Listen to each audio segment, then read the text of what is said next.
So yun guys, kaya wala kami masyadong mga lakad dahil aming pinapa-restore si Bakulaw. At ito yung kanyang itsura habang di pa siya nare-restore. Ayan, medyo mga makalawang-kalawang pa. Pero ang lahat ng yan ay mawawala rin kapag ito ay napinturahan na katulad nito.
Malapit na matapos, nakabit na yung gulong nito.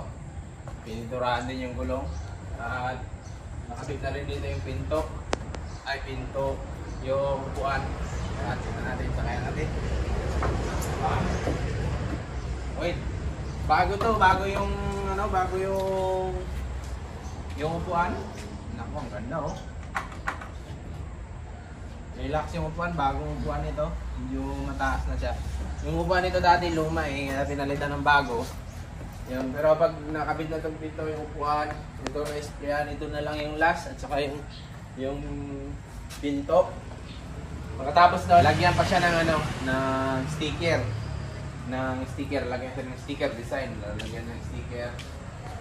Maganda talaga ito yung pang off-road project ng Wrangler.